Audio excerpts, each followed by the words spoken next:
Hi guys, welcome to my mini vlog. Wednesday morning ಪಪ್ಪುಗೆ ಅಂತ ಹೇಳಿ ಟೊಮೆಟೊ ಬಾತ್ನ ಮಾಡಿದ್ದೆ.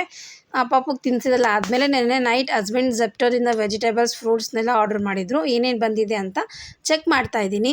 ಈಗ 11:30 ಆಗಿದೆ. ಈಗ ಸಹ ನಾನು ಬ್ರೇಕ್ಫಾಸ್ಟ್ನ ಮಾಡ್ಕೊತಾ ಇದ್ದೀನಿ. ಸ್ವಲ್ಪ ಲೇಟ್ ಆಯಿತು ಅಂತಲೇ ಹೇಳ್ಬೋದು. ಬ್ರೇಕ್ಫಾಸ್ಟ್ ಎಲ್ಲ ಮಾಡ್ಕೊಂಡಿದ್ದೆ ಆದಮೇಲೆ ಪಪ್ಪುಗೆ ಸ್ನಾನ ಮಾಡಿಸಿದ್ದಾಯಿತು. ಸೊ ಸ್ನಾನ ಎಲ್ಲ ಮಾಡಿಸಿದಾದ್ಮೇಲೆ ಬಕೆಟಲ್ಲಿ ಕುಂಡ್ರಿಸಿದ್ದೀನಿ. ಯೂಶ್ವಲಿ ಟಬ್ಬಲ್ಲಿ ಕುಂಡ್ರಿಸ್ತೀನಿ, ಬಟ್ ಟಬ್ಬಲ್ಲಿ ಕುತ್ಕೊಂಡ್ರೆ ಹಾಫ್ ಆನ್ ಅವರ್ ಕುತ್ಕೊತಾನೆ, ಬರೋದೇ ಇಲ್ಲ. ಎತ್ಕೊಂಡ್ರೆ ತುಂಬ ಅಳ್ತಾನೆ ಅಂತ ಹೇಳಿ ಬಕೆಟಲ್ಲಿ ಕುಂಡ್ರಿಸಿದ್ದೀನಿ ಇವತ್ತು.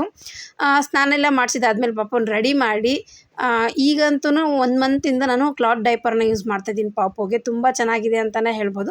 ನಾರ್ಮಲ್ ಡೈಪರ್ಗಿಂತ ಸಮ್ಮರ್ ಟೈಮರಲ್ಲಿ ಕ್ಲಾತ್ ಡೈಪರ್ ಯೂಸ್ ಮಾಡಿದ್ರೆ ಬೆಟರ್ ಅಂತಲೇ ಹೇಳ್ಬೋದು. ರ್ಯಾಷಸ್ ಆ ಥರ ಏನೂ ಆಗೋದಿಲ್ಲ.